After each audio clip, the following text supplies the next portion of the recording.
Are you awake? You know what? Never mind. If you're not awake by now, you're not going to wake up. So I'm just basically talking now to the people who are already awake. Because if you don't see what's going on around you and the whole rest of the world and you still think that it's not going to happen in your neighborhood, you're either in heavy denial because you're not ready for the world that's about to be, because nothing's going to go back to normal. Stop thinking that things are going to go back to the way they were 3-4 months ago in your world, okay? Because they're not. Things have changed forever. No matter what you think, no matter what your politicians, no matter where you're at, tell you, things are never going to be the same again. So please, share the information that you can. We've got tons of videos in this list that will show you exactly what has happened already and what is to come. So please, share the videos with everyone you can. Click like. It helps the video get seen more by more people just by clicking that little like button. Okay, please, appreciate it. And subscribe if you haven't already, and click the bell so you know when new videos are coming out. But make sure that it subscribes you, because people are getting unsubscribed constantly from my channel as well as other channels. So just make sure that you're still subscribed. Thanks so much, everybody. I do appreciate it. We can make a difference, but we must speak up.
We know the situation in Canada and around the world is getting more serious by the day, and that it can be hard to keep track of all the advice and the directions that are being given from various public health officials. We know you have lots of questions too, so we have put our Jeff Semple on the hunt for some answers. Jeff? Well, Donna, last week, about 1 million Canadians returned to the country from abroad after being urged by the federal government to get back here ASAP. They, along with many others, are now being ordered to remain in self-isolation.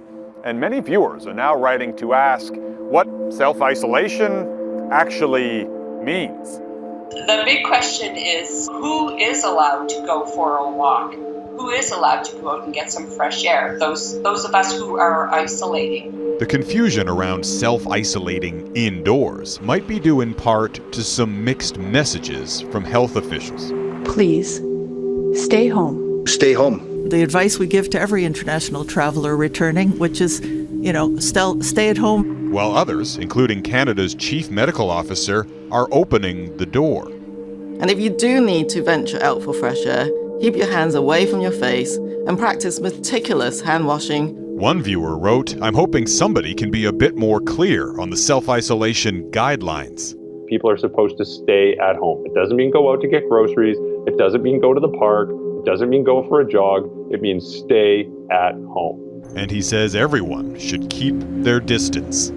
But what does a safe distance actually look like? Well, the World Health Organization is asking people to stand at least 1 meter apart, while public health officials here in Canada are going even further, asking people to stand at least 2 meters or 6.5 feet from each other.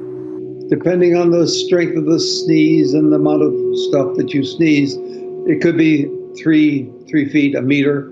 Canadians are trying to keep their distance, but one place many still need to go is their local grocery store. And that's prompted a lot of viewers to write in to ask this. My question is the concern I have around unwrapped produce, specifically vegetables and fruit. Or is there a way that we can protect ourselves? If somebody had coughed on the food, there's an off chance there could be something there. This is part of the reason why we suggest, to wash your hands before you eat. And you're going to be washing your produce anyway. That should eliminate that risk. Another viewer asked how long the crisis is likely to last, or before a vaccine can be mobilized. The lockdown, the physical distancing measures, I think they're going to be going on for at least 4, if not 6 weeks. But even the most optimistic official estimates suggest that a vaccine is at least a year down the road, underscoring an uncomfortable message. We've got a long way to go. Are people with a particular blood type more susceptible to COVID-19? That's a question that many have asked. Researchers in China believe so, but they haven't managed to convince the global medical fraternity yet. Experts say that China's research findings are a matter of pure coincidence. If found to be true, it can be of great help in identifying people who are most at risk. This report has all the details.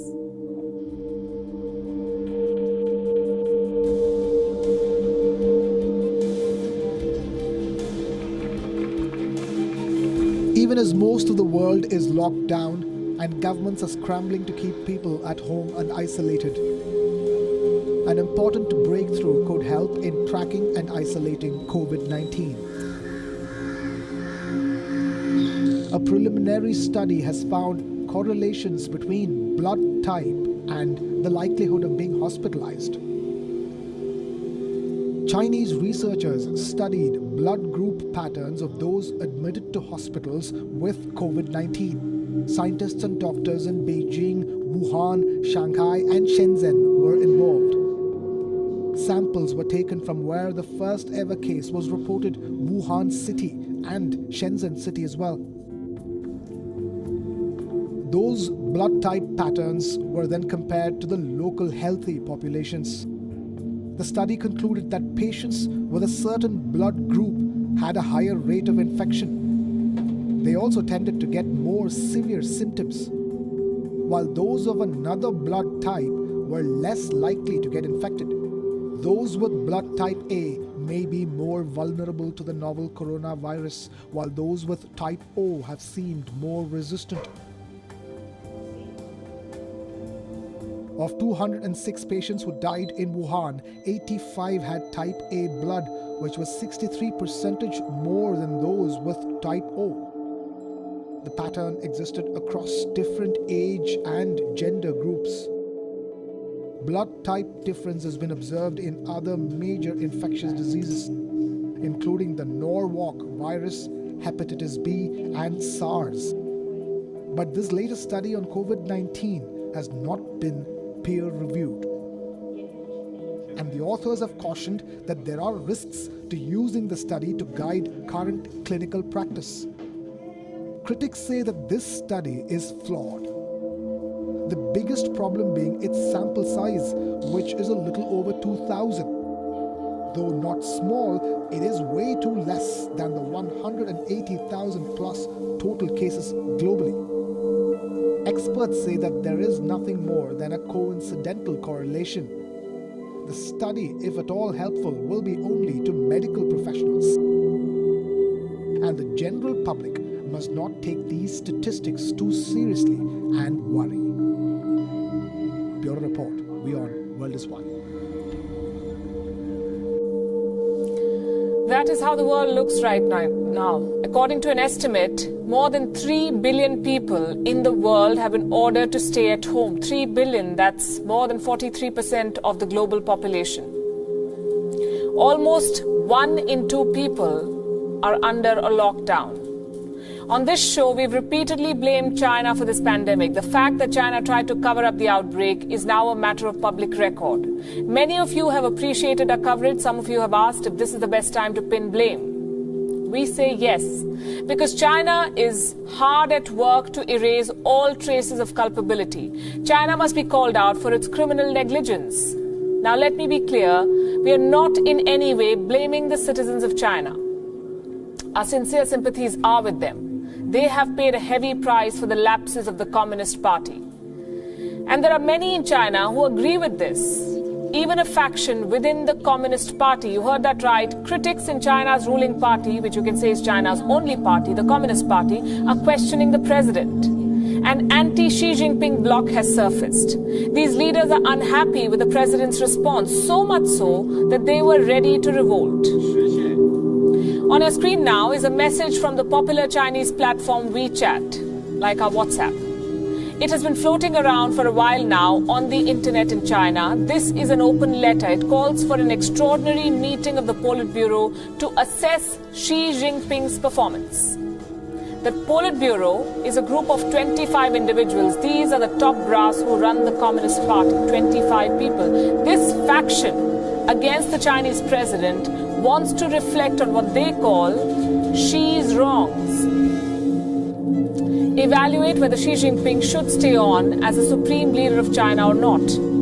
In the Chinese context, such an expression of dissent is very, very significant. Does this mean then that the president's leadership will be challenged? Will the Communist Party, can the Communist Party force Xi Jinping to step aside? Maybe not. Xi Jinping is the president of China and the chairman of all things. That's what the Chinese say. He has sweeping powers. He serves as the chief of the Communist Party. He is the commander of the PLA, that's the Chinese army, the People's Liberation Army, PLA. He controls all the levers of power. He enjoys wide support among the political elite, and he has systematically purged potential challengers over many years. In short, he's very powerful.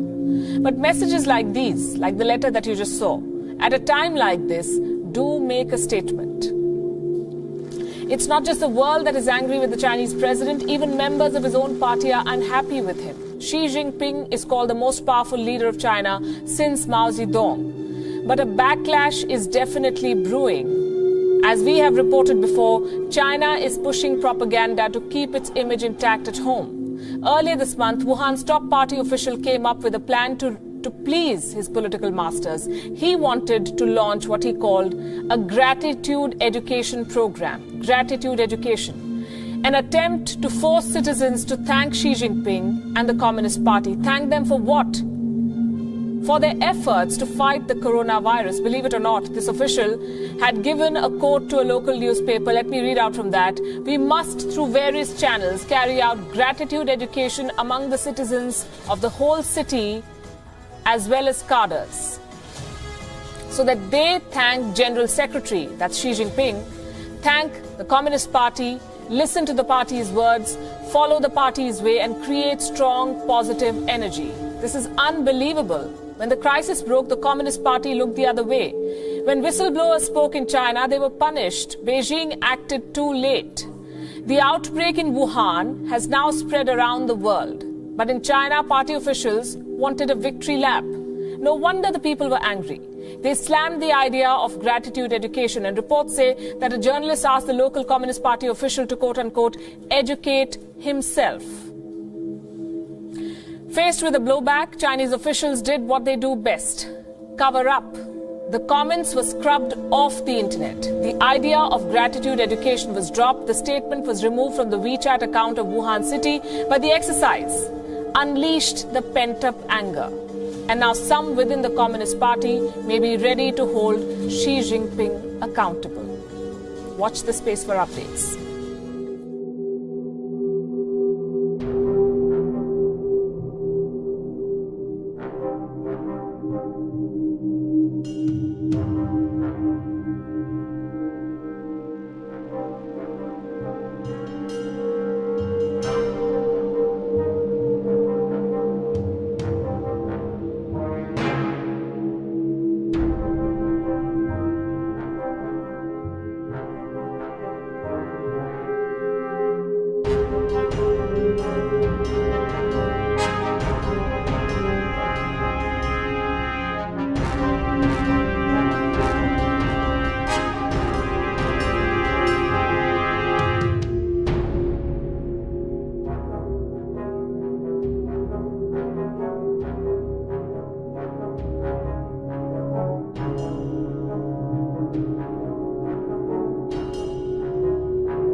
Senate and White House negotiators reaching an agreement overnight on that $2 trillion stimulus package to combat the economic pain of the coronavirus. Now, billionaire real estate investor Tom Barrack is warning that commercial mortgages are on the brink of collapse. Tom joins us this morning. He's founder, executive chairman, and CEO of Colony Capital. Tom, good morning to you. Thank you for joining us. You have been sounding the alarm on the commercial real estate world and these mortgage-backed securities. And I want you to try to, just for the audience so we all understand where you're coming from, walk us through what you call the dominoes.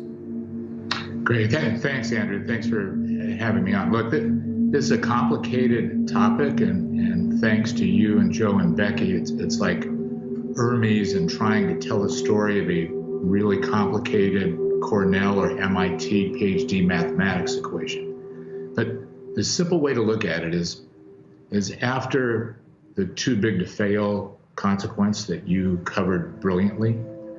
The banking industry changed, and Dodd-Frank set capital requirements on banks that made it very restrictive for them to supply the normal mortgages to the small and middle-sized businesses. So what Steve was talking about earlier on liquidity and solvency is really the issue, is how does the money get to the little guys who are paying rent, who are paying interest on mortgages, that have restaurant, cafes, warehouses, hospitals, hotels, and that's through these intermediaries, which people generally call non-bank banks.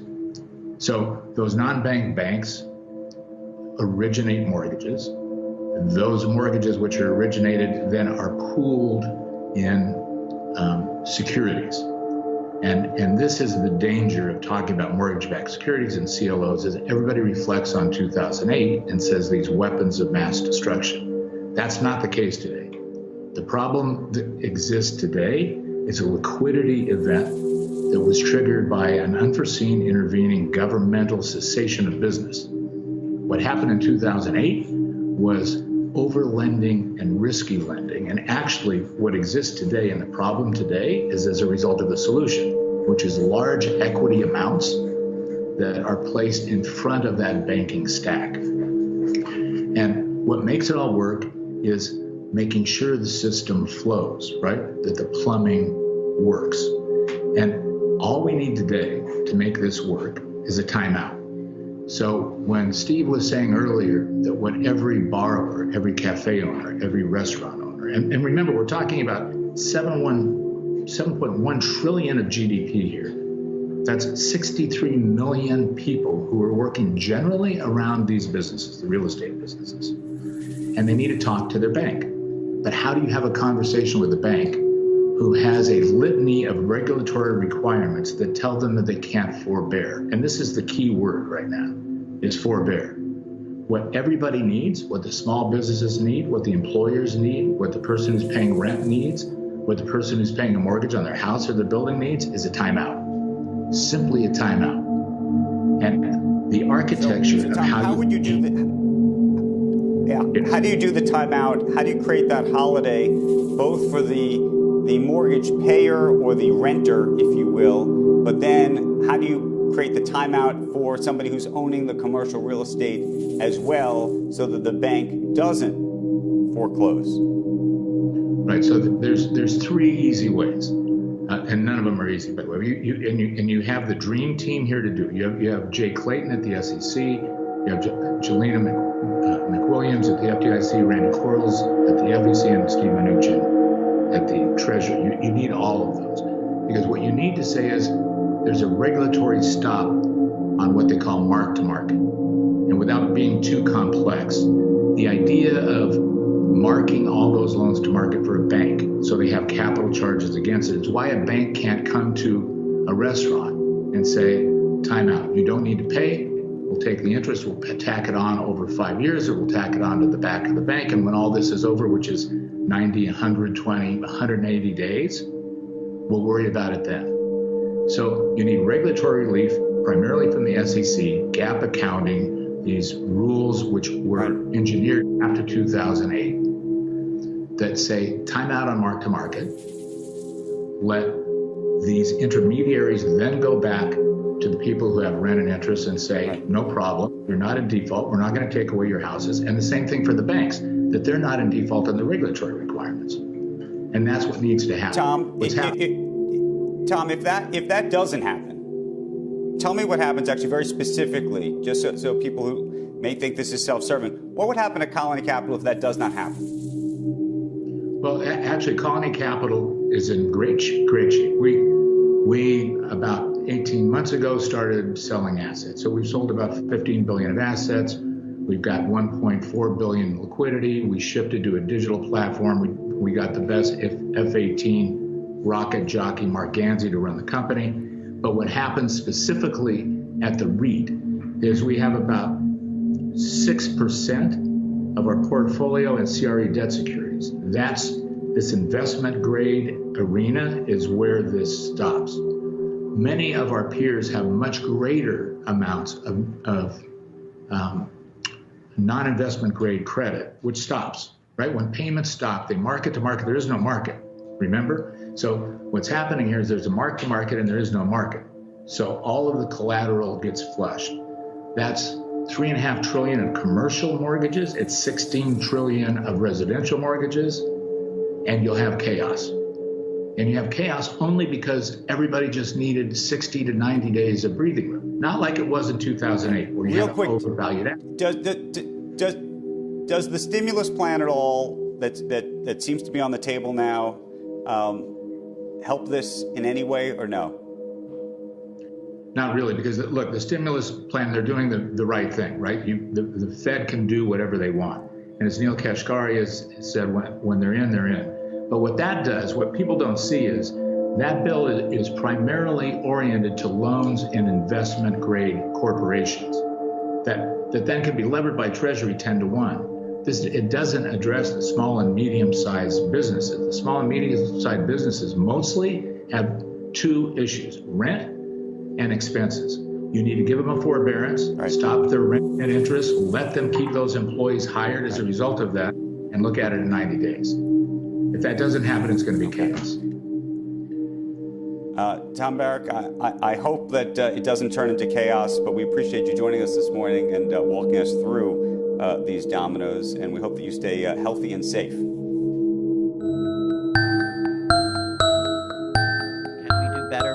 There's always things that pop up that we can do better on, and I call the question.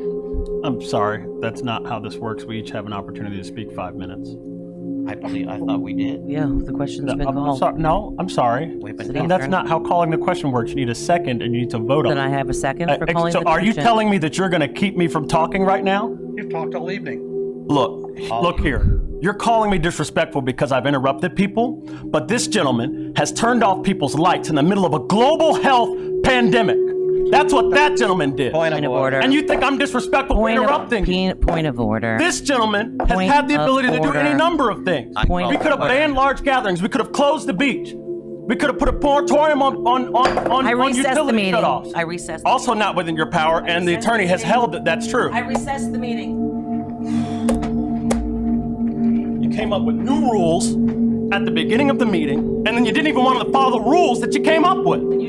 This is a banana republic is what you're turning this place into with your so-called leadership. Does a recess mean that we will be... Yes. I don't care anything about this. I don't care anything about this.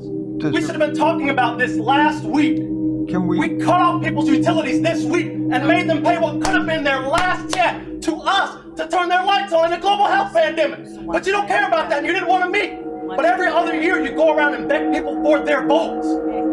Can we explain the reason? You care more about your relationship with that guy than you care about the relationship with the people who don't go to work in this building. Order, you were done. You're done. You're done. Disrespectful. Disrespectful is what you've done to the working people in the city. I didn't do anything. You failed to act. I didn't do anything. When you're a leader, you failed to act. You said you didn't do anything. You failed to act. When you had an opportunity. Party for State House. I don't care anything about that. Do you think anybody cares? Does a recess mean that we can reconvene tonight? Yes. Or okay. Is that in 5 minutes or? It's when the chair comes back.